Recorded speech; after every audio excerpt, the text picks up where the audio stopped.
Alright, what's going on, dudes, and welcome back to Minecraft. Today we'll be going over a mod, which is something I'm surprised to admit I haven't actually done in quite a while, so it should be pretty fun. This is called the Hunting Traps mod, and if the name wasn't a giveaway enough, what it does is it adds various blocks into the game that can be used as traps for whether it be other players. I think SMP support is coming really soon. I think there was a blurb about it on the mod post page on the forums. So for now, just mobs and animals around your single-player world.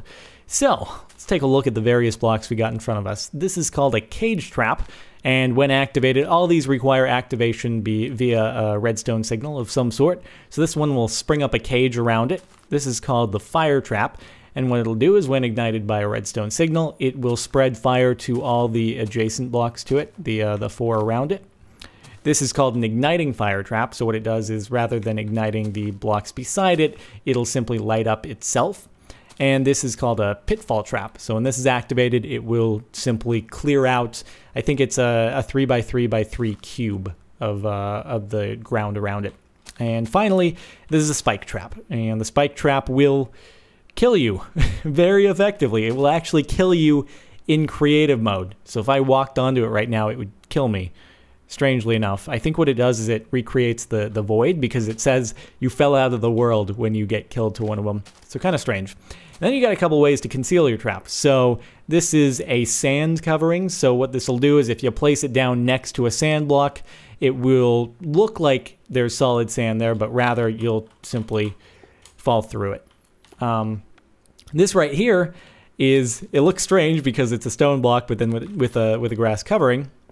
This is actually a grass pressure plate, so it's simply flush to the ground. You can put it on top of any block, with the exception of the igniting fire trap, and it simply acts as a pressure plate.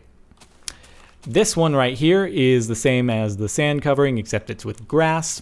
Again, looks like you're going to be walking on the solid grass. Instead, you simply fall right through. Finally, we've got the invisible pressure plate over here. So this is it's not a stone flush pressure plate, it's an invisible one. So this stone right here could be replaced with whatever block you throw down. Put an invisible pressure plate on top, and it acts the same as a regular pressure plate, as well as the grass one over here.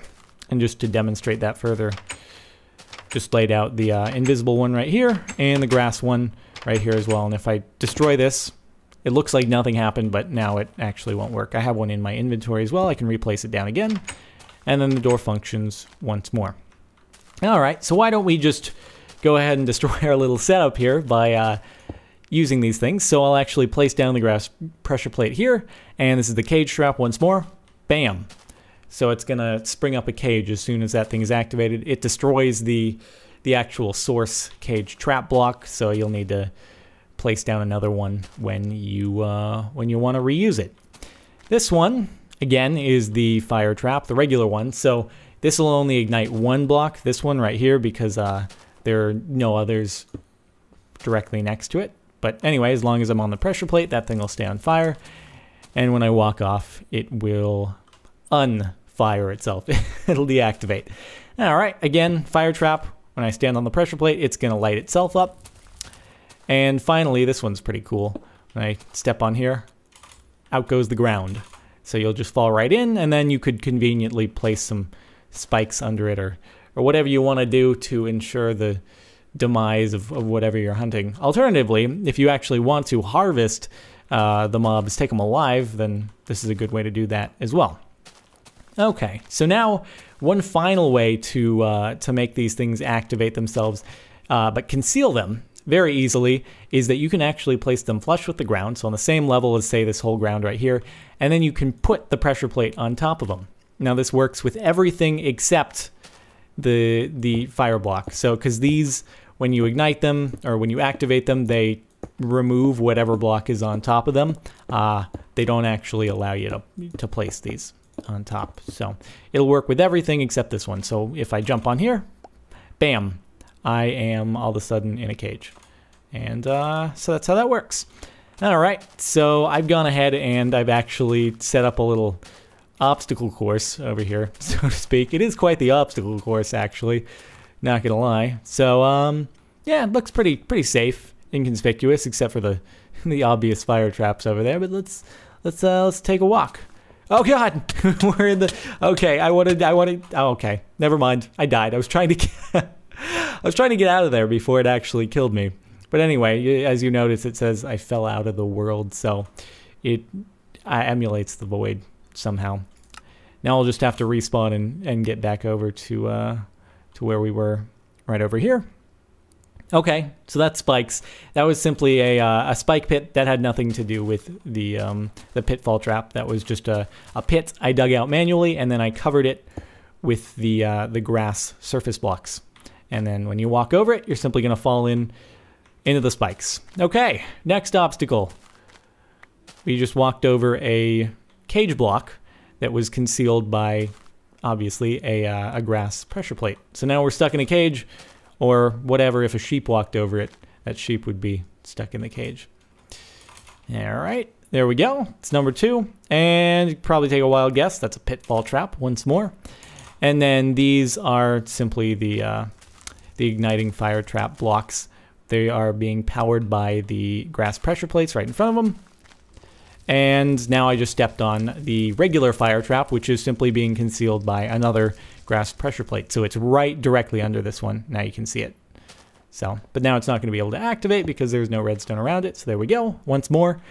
And now it's working again. All right, so for the final little test, I wanted to just put down some helpless sheep in this very inconspicuous looking pen, in the hopes that some magic wouldn't. So you may actually, funny enough, you may be able to see some plane intersection going on, some double planing, which is what happens when you have two meshes, 2 polygons occupying the same space in a 3D scene. So you get this double plane flickering. So anyway, that's the only giveaway that you have a grass pressure plate or one of the invisible pressure plates on top of something, is through that flickering. Anyway, all right, let's go and get we'll spawn sheep. Why not? Will you poor helpless cross-eyed sheep? So let's place a few down in here on the starting block, and see if they happen to split off. I'll coax them. There we go. So one just got trapped. Now a couple are falling down into the spike pit that's right there. There goes another one, and another just walked into the fire trap. Now he's falling into another spike pit.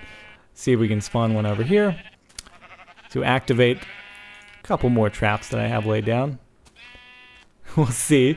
Okay, I've laid down a whole bunch of fire traps down there. Anyway, you sort of get the idea. We have yet to activate the pitfall. We'll try to get that to happen. Oh, right. I guess the pitfall trap. I don't even know. Maybe I didn't place a pitfall trap down there. Anywho, you get the idea. So with this mod, you can place down some pretty cool. There we go. Pitfall trap finally activated. And voila. So anyway, that's about it. When SMP support comes with any servers that want to add this, could make for some pretty fun PvP and the like. So yeah, hope you've enjoyed watching. You can find a link to the Minecraft forum mod page in the description. And other than that, if you've enjoyed, a rating would be much appreciated. And I'll see y'all next time.